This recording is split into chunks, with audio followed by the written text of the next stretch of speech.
morning in Boker Tov, Rabbi. Tov. I'm glad Dr. Restman's on, because in this Farbrengen that we're going to learn, Rebbe's going to explain the meaning of Kedoshim and the meaning of this month, the month of health. Why is Iyar the month of health? And what's the right approach to medicine and life? Okay, let's go. We're on Ois Yudalet on page 1588 in Tashin Dal Mem in the Farbrengens, and also in the split, also in the Skashas, I guess. All right.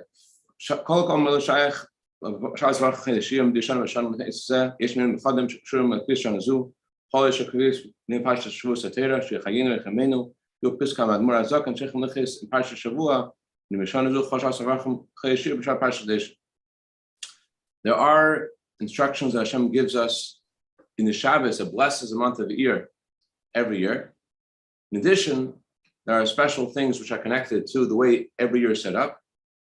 And the very first thing we have to look at when we think about the lessons of that particular year, what Hashem wants us to focus on, to think about the statement of the Alter Rebbe, they have to live with the times. The Torah is called our life, and living with the times means living with the Torah portion of the week.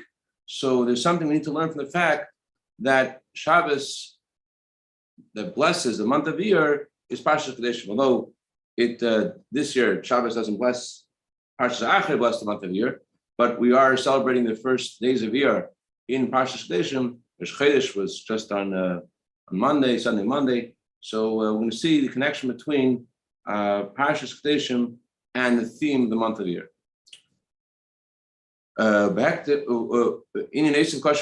Let's first explain another idea which is connected to the month of Iyar. It says in the writings of the Arizal, Iyar is an acronym for the words, I am God who heals you. The name of God begins with the letter Yud. So, I am God who heals you. Yud Kei Vav Kei Aleph Yud Reish stands for Iyar. Now, if you look at the verse, there's only one Yud. I am God who heals you has one Yud, and therefore it's only Aleph Yud Reish. But the word Iyar has two Yuds, and that's the way it's supposed to be written in halacha and for documents. It has to have two Yuds. So how could Iyar be the acronym of the month of Iyar be I am God who heals you, God your healer, when there's only one Yud there? So the answer is like this. It says that the name Yud Kei Vav Kei is connected to the name Aleph Dal Nun Yud. As the Medrash writes, God told Adam, when Adam was giving names to all creatures, God said, what is my name? So Adam said to God, your name is Yud Kei Vav Kei. Why is your name Yud Kei Vav Kei? Because you are the master of all your creatures. So that means there's a difference between the way Hashem's name is read and the way Hashem's name is written. As Hashem told Moshe Rabbeinu, this will be my name forever. The word forever also means to conceal. Hashem's name needs to be concealed. Hashem's name is not written in the same way that it is read until Mashiach comes. So we see that these two names are the same concept. They're two halves of one coin. The way the same name of Hashem is written, or the way we pronounce nowadays, the name of Yud Kei Vav Kei is Aleph Dal Nun Yud. In fact, that's how Adam translated the name Yud Kei Vav Kei. You are the master of all of your creatures. So it comes out that the name Yud Kei Vav Kei does have two Yuds. It has the first letter of Yud Kei Vav Kei, which is a Yud, and it has the last letter of Aleph Dal Nun Yud, which is the way you pronounce Yud Kei Vav Kei. Also, Aleph Dal Nun Yud, the way we pronounce Hashem's name, also ends with the Yud. And that's why we find in many Chumashim, many Sidurim, when they didn't want to write the name Yud Kei Vav Kei, instead of writing Yud Kei Vav Kei, they wrote two Yuds. The first Yud is for the beginning of the name Yud Kei Vav Kei, and the second Yud is the end of Aleph Dal Nun Yud, the way Hashem's name is pronounced. One is the beginning of the way Hashem's name is written, and the other Yud is for the last letter of the way Hashem's name is pronounced. So therefore, there's a connection between the month of Iyar with the acronym of the words I am God your healer, because the name Yud Kei Vav Kei also has two Yuds, just like the word Iyar. So this idea that the month of Iyar is connected with healing, how God heals us, we could see also in the nature of the world. We see how the month of Iyar in nature, we see an expression of healing. How so? The month of Iyar is a month in which we see in the world the nature of renewal. The trees are all budding and flourishing, and there's a special bracha we say at this time of year. So too regarding animals, and so too regarding man. How much more so regarding man, who is the goal of creation, that this is a time which is associated with health, because this is a time when God says, or the energy of the month is associated with Hashem being our healer. That's one of the reasons why we read the Pirkei Avos, the chapters about ethics, starting off with the Shabbos after Pesach. We begin learning about this. Why? Since this is a time which is associated with health and the body, therefore we have to connect the health of the body with health of the neshama. It shouldn't be that the health of the neshama is in one area and health of the body is, we departmentalize our lives. Rather, the health of the neshama connects with and unites with the health of the body. That's the theme of the tractate. And we're learning ethics, not just acting in a kosher way, but acting in milsta chesdusa, acting in a way which exceeds what the law requires, both between us and others and between us and God. Toiv labrides and toiv lashamayim. The ethics of our fathers encourages us how to act in a way that's beyond what the law requires, in a good way, between man and between man and God. So why are we focusing on the health of our neshama now? It's because this is a time which is associated with the health of the body. By the way, just fascinating the way the Rebbe says that, because you look in halacha, it says the opposite, because the time the body is renewal. The body, therefore, it challenges the soul, and therefore you have to counter that. But the Rebbe goes to the essence of it. The Rebbe says it's a time of the renewal of the health of the body, and therefore to connect that with the renewal of the health of the soul, there shouldn't be a fragmentation of ourselves. It's magical. It underscores the wholesomeness of Torah. It's not that there's a fight in the soul and the body, and the opposite. The month of year, the month of renewal, the month of health is a time to also focus on the health of the soul. I know, I just find that unbelievable. So, when do you need to be healed? So, it's not only in a situation when you're sick and then you get healed. Rather, the verse says, the full reading of the verse that we quoted before, I am God your healer, goes like this. All the diseases that you had in Egypt, I will not give you. And the reason I won't give them to you is because, why don't I give them to you? Because Hashem says, I am Hashem, your healer.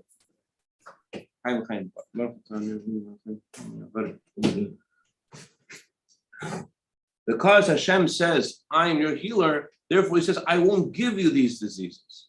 That means that what's the manner in which God heals us? He heals us in a way that we don't get sick in the first place. That's the meaning of healing.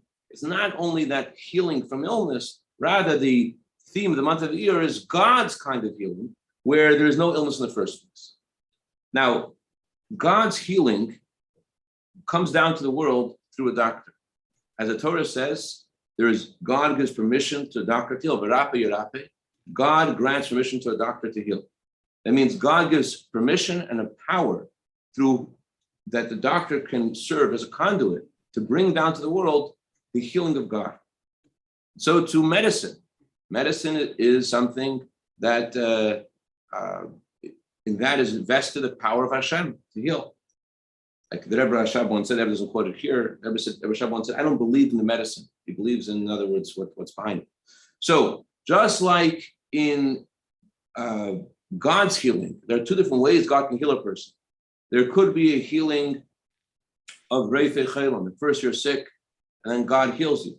And then there could be another kind of healing where you that Hashem protects you not to get ill in the first place. So if the doctor is meant to be a conduit for God's healing, that means the doctor also has these two kinds of healing as well.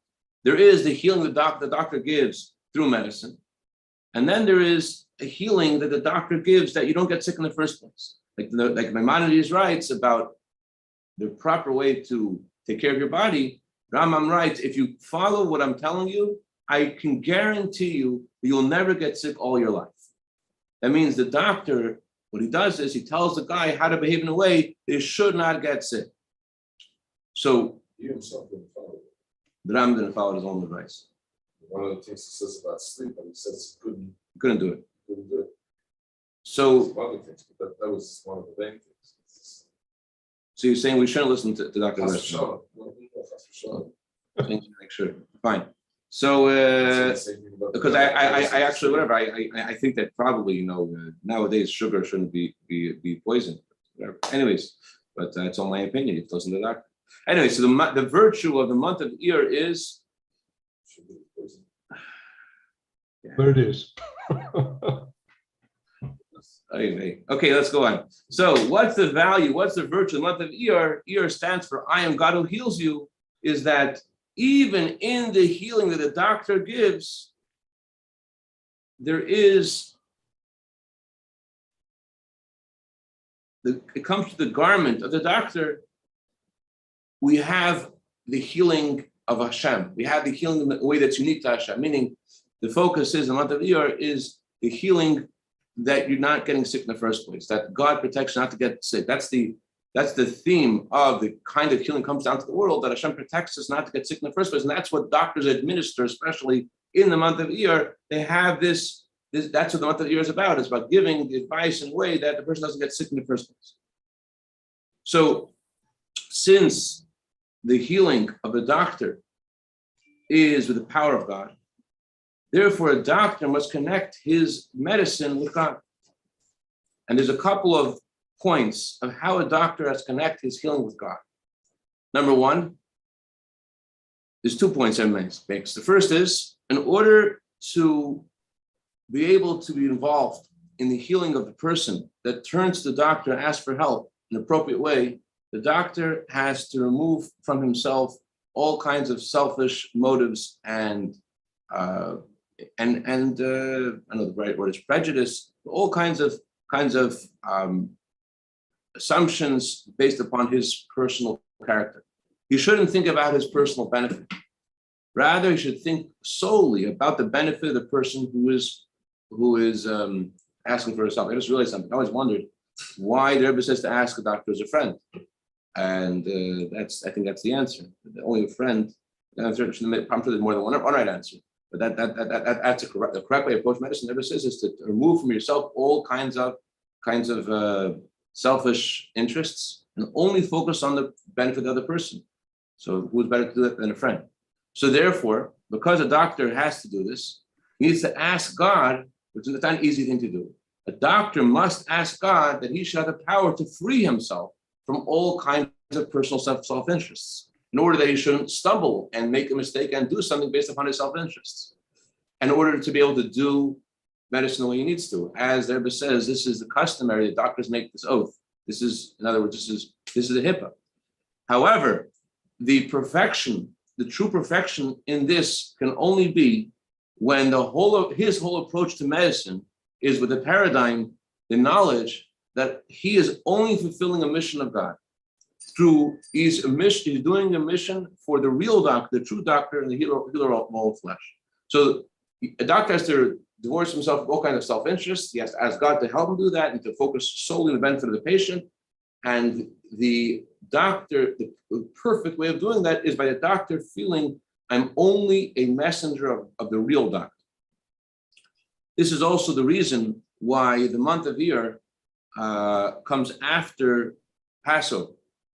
In order for healing to be done the appropriate way, to first leave Egypt. You have to free yourself from all limitations and boundaries, from all kinds of selfish motives and all kinds of self-interests. You got to get rid of all of that. You have to leave your own Egypt in order to be able to do medicine the way it's supposed to be. So that's the first point. The doctor has to divorce himself from all kinds of selfish motives and interests, and he has to feel I'm just a messenger of God. And that's why the month of Iyar, the month of healing, is after leaving Egypt. To be a doctor where you need to be, you have to really leave Egypt. I have even more respect for you. Wow, this has been amazing. Okay, the second thing is, together, the second point there makes is like this. Together with taking interest in the health of the body in the simple sense, a doctor must also take interest in healing a person, healing the patient's soul. which means the doctor has to pay attention that the person who's coming to him behaves in a way that is just and good, that the person, like, as appropriate for a person who has a healthy soul, and to impact and inspire the person who asks him for help. He has to inspire that person to better their behavior. And although the guy asked him to help his body, so it's why is he intruding in his life and helping his soul? The guy never asked for that. The reason is because that's how you help the health of the body. It's something that all doctors already admit, acknowledge, and they recognize that the health of the body and the health of the soul go together. A healthy soul and a healthy body. Doctors recognize the value of that statement, healthy soul and a healthy body. And it's something we can see very clearly. For example, when a doctor never says, advises a patient not to eat certain foods, the very first thing he needs to do is to empower this person that needs to have a certain diet to overcome his desire to eat tasty foods that the doctor forbade him to eat. Because if he doesn't have a healthy soul, he can't do it. He tells him what he should eat, right? Shouldn't eat. So like that. Interesting.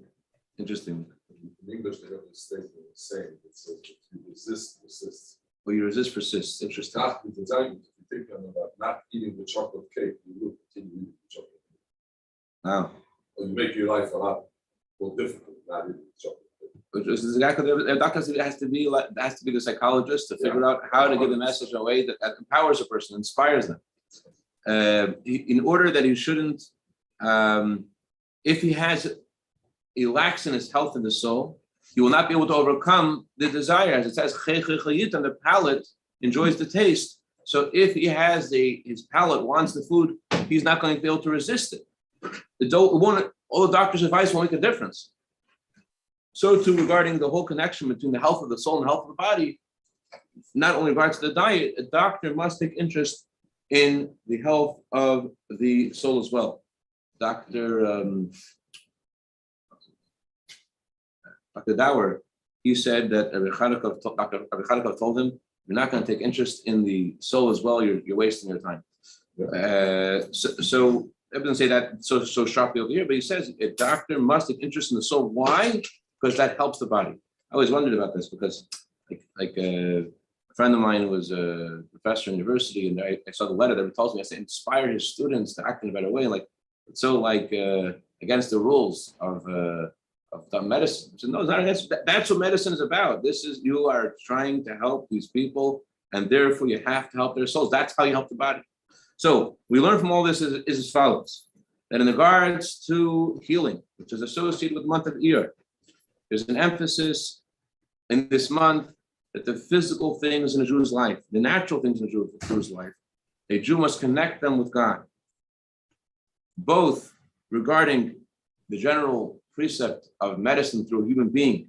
You have to remember all the time that it's connected with God, and also to connect the health of the body, the health of the soul. One more time. What we're saying, all the above comes as follows. Number one, that even when you're regarding medicine, you have to focus on the fact that a Jew's health is connected to Hashem, and therefore the doctor must realize and remember, and the patient has to remember that this is just a vehicle for God's healing. Number two, the doctor who takes care of the person physically must also pay attention to the spiritual health, and I guess that applies to the patient as well.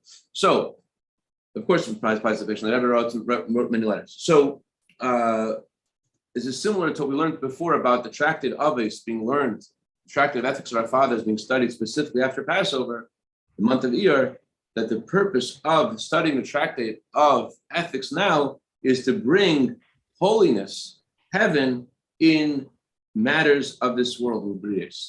That's the theme of learning the tractate of Aves now, to bring down the Kedusha into the world. Now we can understand the connection with the parsha, the three parsha situation. In this parsha, there's lots of things, but the fundamental thing and the common denominator that carries throughout the whole entire Torah portion, as is hinted to by the name of the Torah portion, Kedoshim. Kedoshim means to be separate, but this separation has to be done in a way of holiness. It means you're separating in a way that you are elevated. Like it says in our prayers, you have chosen us from all nations Jewish people are separated from all nations. We are distinct from all nations. But more, we continue our prayers and we say, V'reimam tanu, you have exalted us over all other tongues. Not just separated, but lifted above and beyond. Reimus is a lot more. The difference between being separate and between reimus is precious. Separation means you have no connection at all with the world around you. But separating in a way of Kedoshim, way of holiness, means you do have a connection with the world around you. You're involved with the world. Because God didn't create the world for the world to remain in a state of chaos. He wanted us to settle in this world. But while you are in the world, you are totally beyond it. And you're not only beyond it, you're able to bring Kedusha to the world. So the role of a Jew is not to cut himself away from the world and remain in his own private space and not make connection with the world around him. Rather, the opposite. The role of a Jew is to give light to the world around him with light of Kedusha. As Maimonides says that Moshe Rabbeinu commanded us in the name of God, we must inspire all people of the world to keep the 7 laws of Noah. That means the Jew is not allowed to cut himself away from everyone.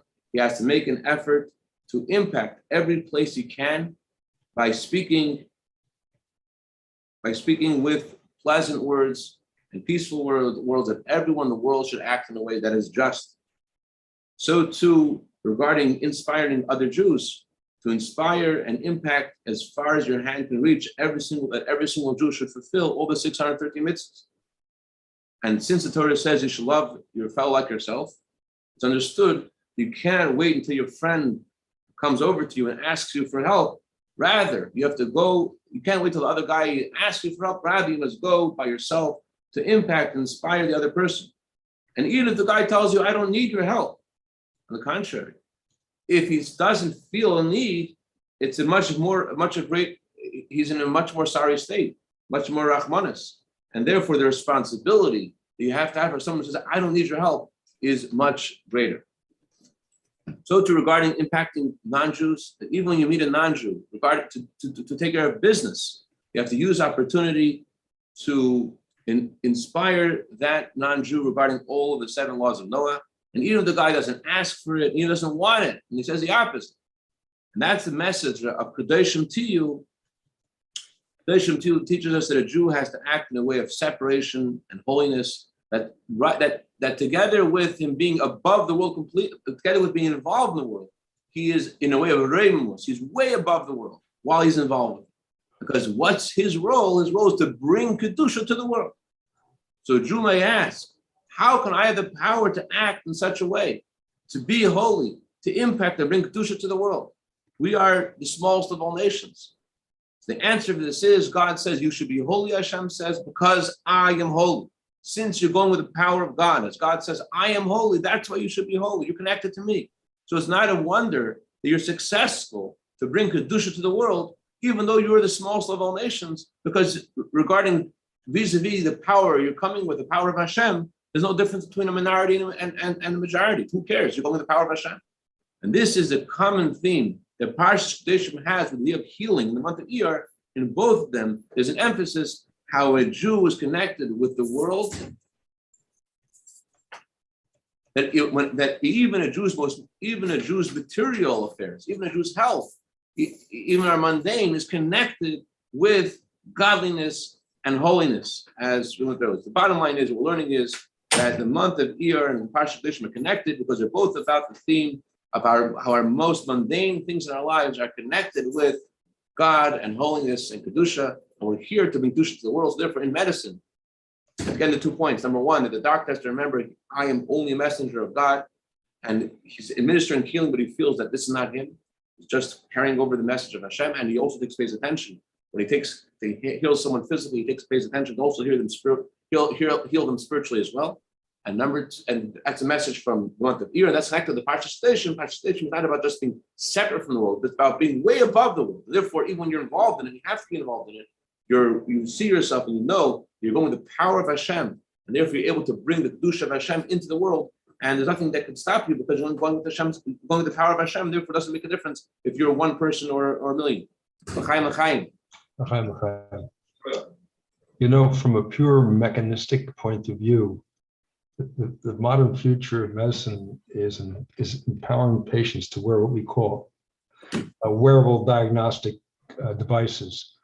The devices that teach you, you eat that brownie, your blood sugar goes up, you're aggravated, your heart rate goes up, you're overstressed, your sleep quality goes down. Because getting into the motivation of the patient, that's the hardest part of medicine. The medicine is easy, but correcting the motivation of the patient, that is what's so difficult. And you're right about being intrusive. If you're doing it for monetary gains or for ego gains, it never works well. So it's good that you're learning this every day. You're trying. Absolutely.